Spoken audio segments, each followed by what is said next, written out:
And then we get a lot of confusion with, well, what do you mean by a basement?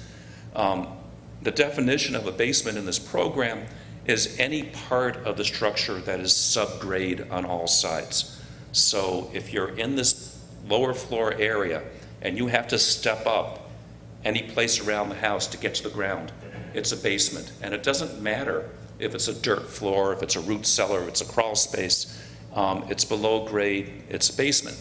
So the rules are that for development in the floodplain, you may not have a part of the structure that's below grade on all sides. If you do, your insurance rating will be based on that elevation. That will become the lowest floor for insurance rating.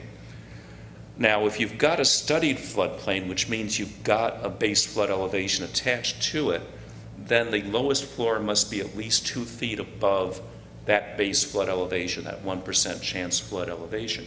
And there are ways to do that. You can do it on fill, although think about when you do it on fill, it means you're displacing storage area for floodwaters. You can do it on a solid slab, or most commonly you can do it on a raised vented foundation. Purpose of the vents, we talked about the forces of the floodwaters on the building. The purpose of the vents is to equalize the forces of those floodwaters. There are some floodplains that don't have detailed studies attached to them. They don't have flood elevations. It's mostly in rural areas. They're kind of quick and dirty studies, although the techniques that they use to do that are much more detailed than they used to be. But if you have one of those areas, then the minimum standard is that the lowest floor must be at least 3 feet above the highest grade on the footprint of the structure prior to construction and prior to land clearing.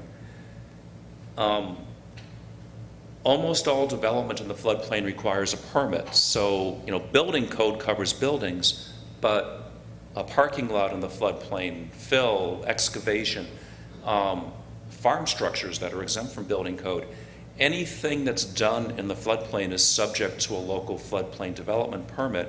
If it's not structural, if it's not a building, the things that you're concerned about include, is this development going to potentially increase the flood risk to somebody else by displacing floodwaters? Or more directly, if it's a floodway encroachment, then there actually has to be an engineering analysis that concludes that this development is not going to increase the flood risk to anybody else. So those are some of the basic standards. Some other things to think about is storage of materials may require a permit. Think about things that go mobile. One of the more difficult things we have to deal with are things like storage sheds. But storage sheds are very light, they easily wash away, and our guidance for storage sheds in a floodplain is anchor them and make sure they're vented, and then they should be okay. If it's a new structure, an elevation certificate is required.